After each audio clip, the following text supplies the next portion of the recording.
Welcome, everybody, to the Tip In Maple Leafs podcast, episode number 174. And coming up on this one, the Leafs were blinded by the shiny buckets of the LA Kings. It was not good. Then they went into Boston. They gave it everything they had, but they lose 3-2 in a shootout. The Leafs PK been having some struggles. Sheldon Keefe has been spreading it wide open, just like he said, but he does not like what he sees. All this and more coming up on episode 174 of the Tip In Maple Leafs podcast.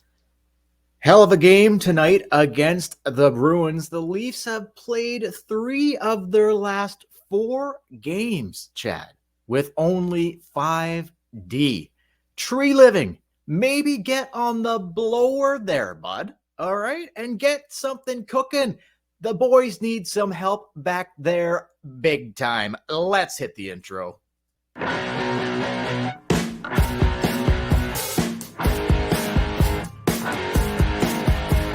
Tavares coming out, sends it in a goal. They score! They score! Holy mackerel, they score! The Leafs have won it! They're going to the second round! Do you believe this? Holy mackerel!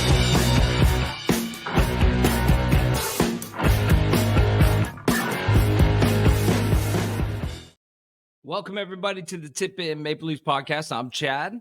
I'm Dale. Don't forget, you can follow us on social media at the Tip In Maple Leafs podcast on Facebook, Instagram, and YouTube. Hit like and subscribe while you're on YouTube. You can follow us on X or Twitter at the Tip In Pod. And you can check us out on TikTok. Tip In Podcast on TikTok. That's right. We're ticking and talking. You can also hit our Patreon page, patreon.com/the Tip In Maple Leafs podcast to donate to the show. Dill, I thought you were going to come on tonight with a shiny bucket. If I had one, I would have. Like for Halloween, I thought you would have a nice shiny blue bucket. No. Have you ever thought about the Leafs doing that? No. because I do not like it at all. But there might be something to it. Like, I'll tell you what, the effort on Halloween night was absolutely atrocious. Like, oh my God. Coming back off a 5-game roadie, usually those are the games where it's like, I wouldn't pay $20 to go see that game because I kind of know what is going to happen before it even happens. But I'm thinking, okay, maybe not. Kings are a good team. But man, God, the Leafs, like, they're the worst game of the season by a freaking mile. They were absolutely just nothing, slipping, falling all over the place, couldn't stand up. Like, just guys, not going to spend a lot of time on that LA game, but my God, it was like, how can you even? It was bad. Oh God, ugly, very ugly. Yeah, very ugly. And the fans that booed after the second period and at the end of the game, I mean, well deserved. Oh yeah, for sure. I will touch on that a little bit later, but yeah, well deserved, man. If you're paying however much you're paying to go down there, it cost a fucking fortune. Couple beers, the price of admission, and like I would have been absolutely booing along with everybody else that was booing. At the end of that second period, yeah, no thanks. Pass on that. But yeah, man, do you think the shiny buckets, though, have anything to do? Like, LA's a hell of a team this year. They're really good. Vegas, Colorado, Boston, still Boston hasn't lost in regulation. They go to 9-0-1 here, just ripping up the Atlantic Division. It's pretty much out of grabs already, and we're only into November, so here we go. But, like, they haven't lost in regulation. It's crazy. More on the Bruins as we get cooking, but the shiny buckets. Do you think there's at Vegas? They wear a shiny bucket from time to time. LA, they wear a shiny bucket. They're not shy of the shiny buckets. Do you think there's like a distraction? Like, do you think there's any distraction element there? Like they used to say in baseball, like the Yankees, they wear the pinstripes. Only team to wear pinstripes. People get distracted. Blah blah blah. Think there's anything to that with the buckets or what? I think the pinstripes that's a different story, right? Because they've been wearing the pinstripes since like the 1920s. Yeah. But when you just decide that you're just going to start wearing a shiny bucket, yeah, I don't know. Yeah, maybe there is something to that. I will tell you something. Watching it on TV, it's distracting for me. Blinding. I don't like it. No, me neither, man. I don't like it. Me neither. Yeah, I don't know. Like it's whatever. I love the vintage jerseys, the vintage Kings jerseys. Love it. But why don't you just wear a normal white fucking helmet? Like, why do you have to wear a shiny? And I don't like the white gloves either. Just wear normal black gloves, wear a normal fucking white helmet or black helmet, and get at it. Like, you don't need to fucking go with the chrome domes. Peter Mrazek, shout out. Remember his shiny helmet when he used to play net for the Leafs a few seasons ago? You know what's funny about the chrome domes? Like, you kind of think maybe they're doing it for the kids or something like that. But like my son, he's 7. He's watching the game and he's just like, what's with their helmets? Yeah. Why are their helmets so shiny? I'm like, well, that's just something they're doing. Like, well, they look stupid. There is no real reason behind it, right? Like, what are they doing? Like, your answer was like, well, that's just something they're doing. Why are they doing it? Why? Like, why don't you just wear a normal helmet? I don't know. That's what my thinking was. They were doing it for the kids because they were always doing stuff to get the younger generations trying to be hip and cool. But like I said, my 7-year-old son's like that. Well, that looks stupid. Yeah. Yeah, I don't know, dude. Like, not for me. But anyway, okay. So, anything off the top, Chad? No. Happy Halloween. Yeah, well, a little late for that. It's over now. We're into November here. It's all good. But soon as November 1st, watching some Tube last night. We're recording this right after the Bruins game here, November 2nd. Watching a bit of TV action last night. What I was starting to see in the stores even before Halloween, but Christmas commercials immediately. Like, as soon as Halloween's over, it's just, here we go, Christmas. Like, yeah. Oh, it's fucking stupid, man. The day after, on November 1st, the day after Halloween, I'm driving down the street and Canadian Tire has already changed their sign that their Black Friday sale starts with Red Thursday. Like, they're just making shit up at this point. Red Thursday. we got Red Thursday every Thursday the month of November, and Black Friday every Friday. I'm like, okay, Black Friday used to be one day, man. Yeah. It used to be a one-day thing. Now it's like a month. Now it's a month long, and you're throwing Thursday in there too. It's like, just pump the brakes a little bit. Like, nobody needs to buy that much shit. No. But they will. But they will. Okay, Chad, ready for this? Yeah, man. The Leafs start 4 straight for the Leafs against teams within their division. These points are huge, man. Started tonight in Boston. They return home on Saturday to play the Buffalo Sabres. They've got, I think, is it I want to say Detroit. Tampa Bay. So Buffalo on Saturday, Tampa Bay, and then Ottawa. And then there's another game in there. I forget who it is before they go to Sweden. 5 games, all 5 games here. Next 5 games at home before they go to Sweden. But the next 3 are against Atlantic Division matchups. They got a point tonight. That's great. But the Bruins got another point. They're starting to run away with it here, considering they don't lose ever. They just don't lose games. But hell of it. Fuck Boston. It's just so impressive. But yeah. We both said at the start of the year, we both picked Boston. We're like, oh, they won't be the same Boston team. Everybody did. They might be better. They might have a better record than they had last year. Like, they got bumped in the first round by Florida, and then they come and they just, that's what she said, and they just pick it up where they left off. Dude, could you imagine being a Bruins fan? Like, could you imagine if but could you imagine having just like, I know they got swept in the first, or they got beaten 7 games in the first round after an incredible regular season. So regular season, whatever, it's not the end all be all, but could you just imagine the Leafs were like that on a nightly basis? Oh, like, God. Anyway, I'll tell you something. The stinker that we saw on Halloween against LA, Boston doesn't do that. Oh, never. No. They don't come home from a long road trip and be like, oh, we're really tired, and then just throw up a stinker. It just doesn't happen. No, and they were without 3 of their top defensemen tonight. That's what I'm saying. Too, There's so no excuses with the Bruins ever. No. And the Leafs could have had this one. Like, it didn't go their way, but they could have won this game. They had their chances and whatever. But they didn't. But anyway, so just the point I wanted to make there was like, these next few games started tonight, but they did get a point. But Buffalo, huge game on Saturday. Tampa, Ottawa, you got to get those points, man. Like, the Atlantic Division is no joke anymore. No. You got to get these points. They're absolutely huge, but the Bruins are running away with it. There's no it just looks like they're absolutely running away with it. But Keefe did say, so they ended up going with Samsonov here tonight. Obviously not the wrong call because he played incredible, 38 saves. Both goalies were incredible, but Samsonov looked like he was back to last season. He looked his best outing by a mile this season, 38 save performance. Sure. They lose it in a shootout, 3-2, whatever. We're not even really like, I don't even want to go to the Kings game, whatever. But no.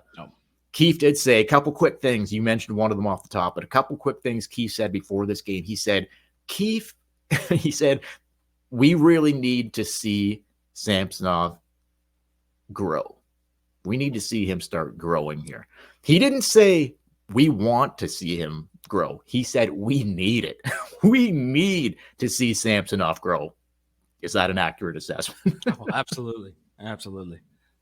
I mean, you can want to see growth, but grower, shower, like is it that type of thing, or he just wants to see him grow to like as large as he can grow? Like he wants him bigger, much bigger. He wants significant growth there. Yeah, I think he probably has a memory of how big Samsonov is, and he wants to see it again. He just wants him to grow. I think that's exactly right. Keefe also said before this game, and you just mentioned it off the top there. He said, we have been spreading the penalty killing wide open, but he does not like what he has seen so far. And this is another thing. Keefe says, we need to find something that works. I feel like I've heard him say that about 50 fucking times. We need to find something that works. So he's not just this season. So he's not happy with the PK. There's a bunch of things like this game was much better, whatever, but like not happy with the PK, the penalty killers in general. Well, okay, guess what? When you're playing with 5 defensemen, like this was the third of their last 4 games, 3 of them, they've played with 5 defensemen. I'm going to get into Liljegren here in a second, but like, I don't know. It's like, so what do you expect? You're shuffling around the D. You can't really find 2 forwards, like other than Camp and Marner, who are a staple. Everybody else is kind of killing penalties for the first time with this team. Yarncroc a little bit last year, whatever, but he's just kind of like, he's throwing darts with like who's killing penalties forward wise. I don't know. What do you think of his comments there before we move on? Yeah, I think like he's been spreading it wide open. That's what he said, but he doesn't like it. Doesn't like it. Well, and he's absolutely right. Does he need to change positions or what are we talking about here? I don't know. I think coaches sometimes send little messages up to the general manager when they do these press conferences. And I think that's kind of what he's saying. He's basically saying, hey, tree living, like, what are you giving me here? What have I got to work with? You know what I mean? I've got no D. I've got guys who don't know how to kill penalties. I've got a 4th line that gets shelled in, night out. Like, you got to help me out a little bit. I think that's kind of maybe what he's doing. He doesn't have Dubas anymore, right? Like, I think with Dubas, they talked a lot more. He's probably sending a little signal. Okay, so I totally agree with that. And this will take me right to where, like, you touched on tree living. I want to go there next. So 3 goals, Chad, from Leafs get 2 goals tonight from Marner and Matthews, and that was it. 10 games in, 3 goals from the bottom 6. 2 from Matthew Nyes, 1 from Gregor. That is it, man. That is it. So the production from the bottom 6 is absolutely non-existent. Like, I'm sorry, the secondary scoring, it's the same script here. If the top guys aren't firing, you're done. You are fucking done. At least Dubas tried to supply a little bit of something in the bottom 6. This looks like, I do not like it. I do not like the look of it whatsoever. I'm not going to get into like the 3rd and 4th line combos tonight. We'll do that on a future podcast. But yeah, it has nothing to do with the combos. It has to do with what they have to put there. Yeah. They basically, like, does it not seem to you like they basically have 2 lines? They have 6 players basically that they put in the top 2 lines, and then they have a bunch of pieces that Keefe is just throwing together trying to make something work. and it's not working. It's not. There's no like staple. There's no like this is a third line center. You're paying David Kampf to be a third line center when he's been nothing more than a fourth line guy production wise. They can't even play their fourth line because Reeves is like Holmberg and Gregor have some speed and there's some ability there, but Reeves is just like an anchor around their neck. You can't even play this guy. No. Like I like the. Tonight was probably the fourth line's best game in a long time. But yeah, night in, night out, like that fourth line is just every time it's just in Toronto's zone. They're just getting shelled. I mean, maybe Keefe doesn't want to bench Reeves. I get that, but he basically is anyway. He basically is. Right. Like, look at the ice time. I know, but that's just dead weight on your bench. And then you're playing a whole game, and you're like Marner and Matthews are top in the league for minutes played. You're just playing the shit out of these guys and Nylander and Tavares, and you're just trying to get something going. You got nothing else to work with. So if you're the other team, what do? You shut those guys down? Look, the Leafs aren't interested in a physical game anyway. One guy, talking about Ryan Reeves, he's not going to change how this team plays. He's just not going to do it. They play how they play. They're going to beat you with skill, or they're not going to fucking beat you. They're never going to win toughness battles. They're never going to beat another team in a physical department. It's just not who they are currently. It's not who they are. So they've got to.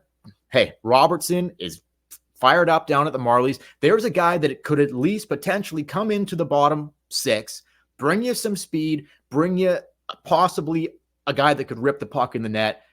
I don't know, like just give it a different look, man. Like don't be afraid to put Keefe already got his extension. Don't be afraid to like Ryan Reeves. Like what is he doing really? Like I'm going to get to him in a second on the Liljegren play. But what is your boss doing? Your boss gave him 3 years. Well, he's not coaching the team. So fuck. I know whatever. He's not coaching the team, but he's your new boss, right? I understand, but like you're in it to win it, man. Like is he helping you win or not? He's not. He's not. No, he's not. So you might want to fire up when you're 10 games in and you've only got 3 goals from your bottom 6, might be time to like put a fourth line together that can potentially, I don't know, get on the fucking score sheet. But Tree Living though, you mentioned him. 10 games in, the free agents that he brought in, plus the one trade he made, the Lafferty trade, which is a fucking joke. Like this team needed a significant trade in the offseason. They failed to do that. Not all Tree Living's fault. Clearly, Shanahan involved, got his fucking finger on the pulse of everything here. But Tree Living, 10 games in, chat. Bertuzzi, Domi, Reeves, and Klingberg. Let's give a quick evaluation after 10 games. Go ahead.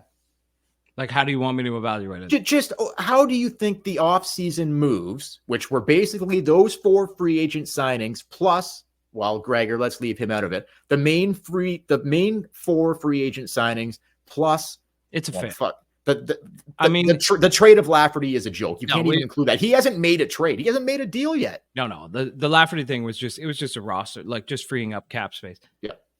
I mean, you'll have the people that will tell you can't judge it on 10 games. Like you can't judge it on 10 games. You need longer. You'll have the people that tell you this is about April and the playoffs. Like that's why these guys were brought in. But if you're just looking at it as the first 10 games out of the gate, I mean these signings are a fail. Like can you name one of them that looks good? Well, I mean Klingberg looked good at the beginning, but defensively, and this is what everybody said when they signed him, they're like defensively he's brutal, and he is pretty bad defensively. Bad tonight. Yeah. Bertuzzi's been invisible most nights. Domi hasn't really done anything. Ryan Reeves, he's had a couple good moments. You know, he's fought. He's done some things. What do they call it? Setting the tone. That's what Austin Matthews said when he gave him the belt. I don't think that these are game changers. I don't think that these are pieces that they're basically on pace to not be as good a regular season team as they've been in the past. Oh my God. With these guys on the team. But like I said, maybe in the playoffs, this will be different. Right now, does it not look like a significant fail? Yeah. If you're just going on these 10 games, it's a fail. It's a lot of money spent on very little production. Oh my God. A ton of money spent on like, what are we? 5.5 for Bertuzzi, 3 for Domi, 1.3 for Reeves, 4 for Klingberg. Like, what the fuck? Okay. I don't want to shit all over Tree Living here because there's a long way to go. We're still just the calendar month just turned to November. But look, got to take a look at this for a second. His former team, which he did not get fired from, apparently he resigned. Okay. Do you want to, you know what I mean? I'm putting that in quotation marks. He resigned. Was that like a Mike Babcock, a little sitch there? Like, we're going to thanks Brad Tree Living, but like, we'll let you resign because you're going to get fired type thing. Yeah, that's exactly what it was. Right. So like, you could save face. He resigned. Okay. And the Calgary Flames are atrocious. They are brutal. His former team that he built up out there, signing Kadri, like the Huberdeau trade, like if he would have stayed, if they would not have fired him last offseason, if he would still be there now, he would be about 2 weeks, Chad, away from being fired. So if not fired already. Well, right. Like they have a new GM, Conroy, like they're not going to fire him. If Tree Living was still in Calgary, he would have been fired or about to be. That's our general manager. That's our GM. Okay. So like, how much faith can we have in like this guy basically took the Flames from like a pretty decent team to they can't win a game. Like they are nowhere. They're not going to sniff the fucking playoffs, the Calgary Flames. That's his team. Tree Living has his fingerprints all over that team. Why should we have any faith that he's going to be able to get this thing going to where it needs, like to the level that it needs to go to? I don't know. Do you know what I'm saying? Like, I know exactly what you're saying. You have to look like if you flip it, you can look at Pittsburgh right now. Our former general manager, they're dead last in the Eastern Conference. But you can be like, well, look at the Toronto Maple Leafs. Like he built that team. He'll turn it around. But when you're looking at Toronto, we're doing worse because of the signings of Tree Living. And then you look at his former team and you're like, oh, Jesus, he built that? And they're absolutely brutal. I think I see what you're saying on the whole topic. Like, I think Dubas was brought into Pittsburgh to like 1 or 2 last kicks of the can here with the core, like as they're aging. Like, let's not rebuild right now. They still got Crosby, Malkin.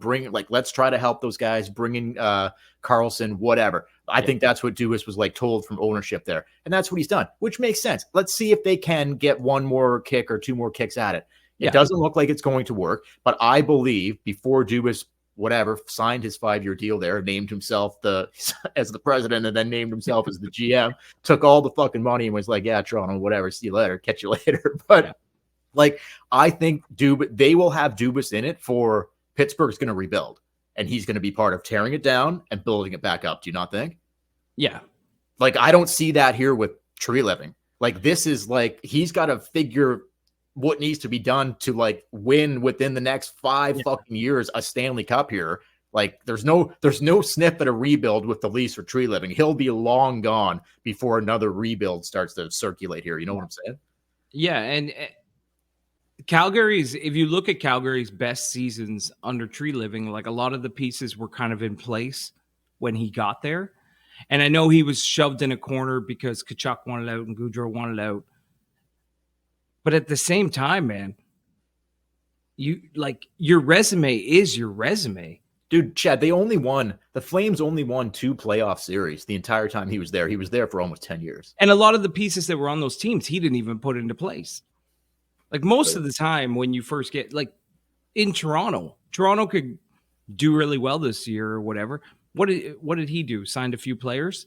Like it's Dubas's team for the most part. Sure. Or even further. Well, it's Shanahan's team, really. Hey, yeah, is what we've come to learn. Anyway, here's what I'm saying. The point is, he's got to let's see what you can do because he hasn't done anything.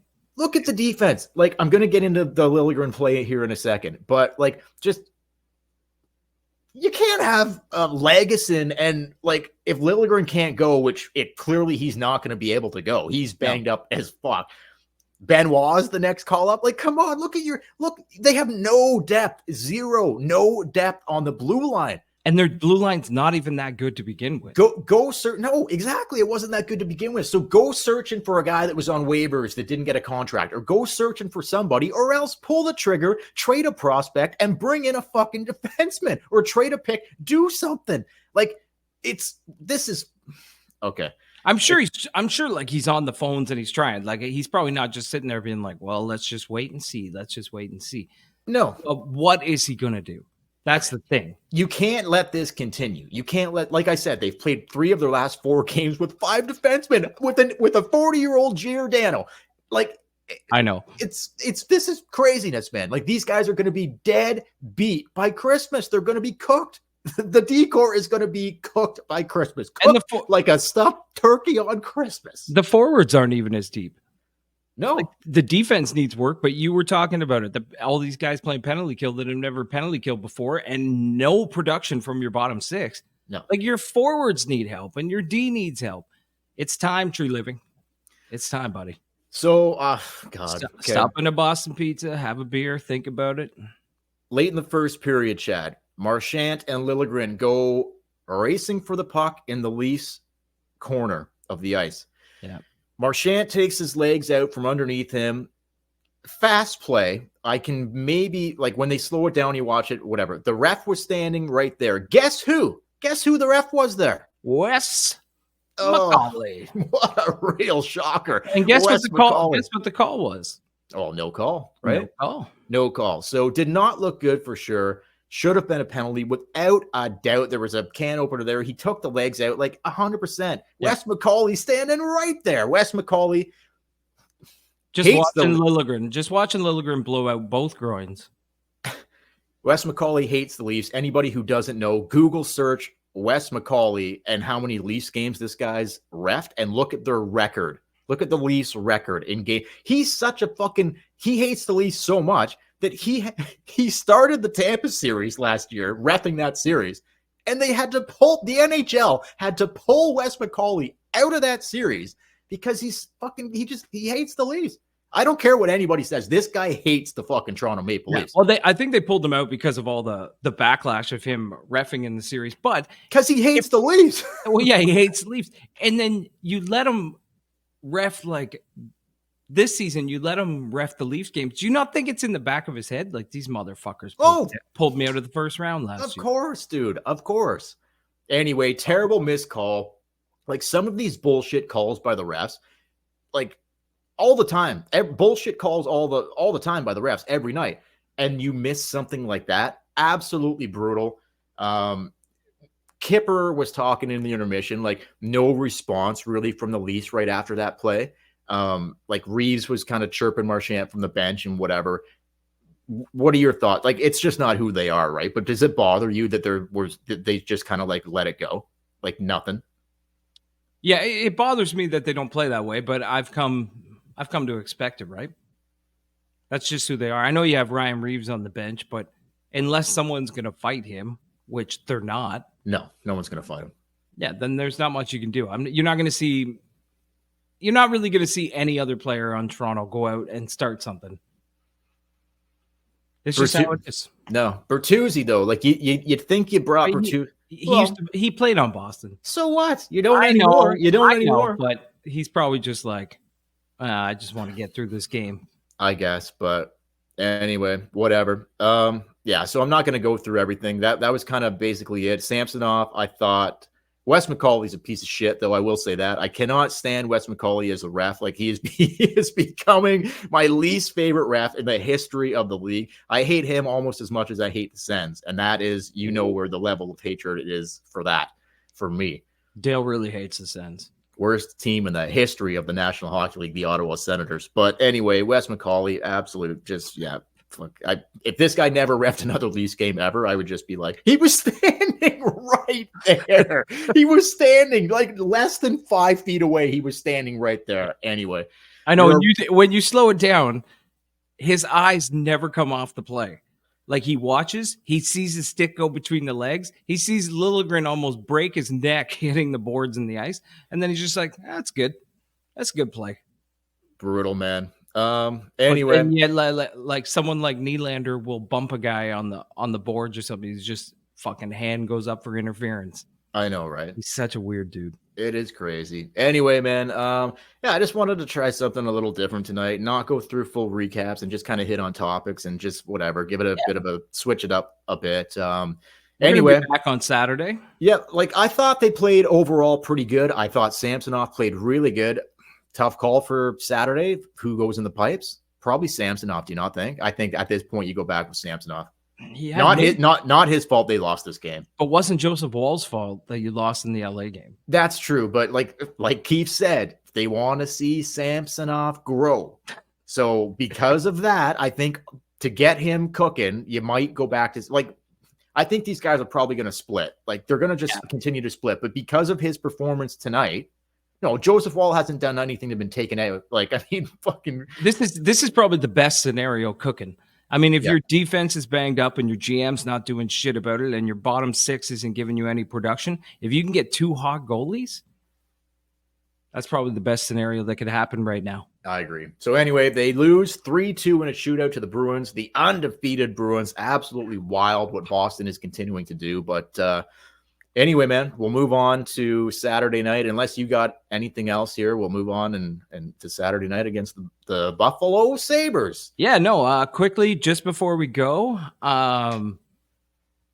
we'll probably at some point we'll do an episode where we'll go through the comments and stuff. But now that we're on TikTok, I decided to go look at the TikTok comments, and TikTok is what it is, and I don't really want to comment on the comments, but one comment, and if this guy's listening right now, I just want to say, fuck you. He commented, he said, the tip-in is a horrible name. You should out this guy's TikTok name 100%. His name is Donnybrook. Oh, yeah, Donnybrook. I'll tell you what, man. You don't have any idea what's up. You don't know what's cooking. You never have. You probably never will. I mean, we get a lot of comment. There was a lot of comments like, you guys don't know shit about hockey. That's great. You can leave comments like that. Don't bother me. No. But when you tell me that the tip-in is a horrible name, no. Well, I got 2 words for you. Fuck you. Donnybrook, listen to this. I agree with Chad. Fuck you big time, Donnybrook. And listen to this as well, brother. You're never going to find... Are you going to find better hockey podcasts out there? Spitting Chicklets? Of course. There's better shit cooking than us, okay? But we're a lot better than most. We're growers and showers, okay? So what the fuck does that tell you, Donnybrook? Listen to this. We know the value of a tip-in. The tip-in. It's the greatest play in the history of hockey. And our podcast is called the Tip-In Maple Leafs Podcast. So give your frickin' head a shake there, Donnybrook. You might want to rethink that one. Anyway, oh my God. Let us know your thoughts in the comments below if you're watching this on YouTube or future TikTok videos on TikTok, what you think of the name Tip-In, because let me tell you, there's not many better than the Tip-In Maple Leafs Podcast. That's there you go. An absolute fact. It's science, folks. It's science. It's science, okay? Yeah.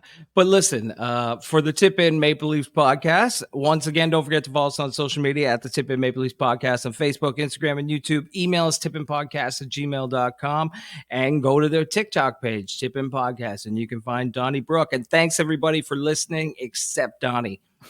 And until next time, I'm Chad. I'm Dale. And we will. Hey, man, listen to this. Leafs play their next 5 games at home before heading to Sweden for some weird times. We got a 2 p.m. game and an 8 a.m. game on a Friday and a Sunday. Should be interesting. Anyway, Buffalo Sabres on Saturday night. We'll be back after that one. Thanks for watching. Thanks for listening, everybody. Like and subscribe on YouTube. Fuck you, Donnybrook. Go Leafs, go, and we'll catch you later.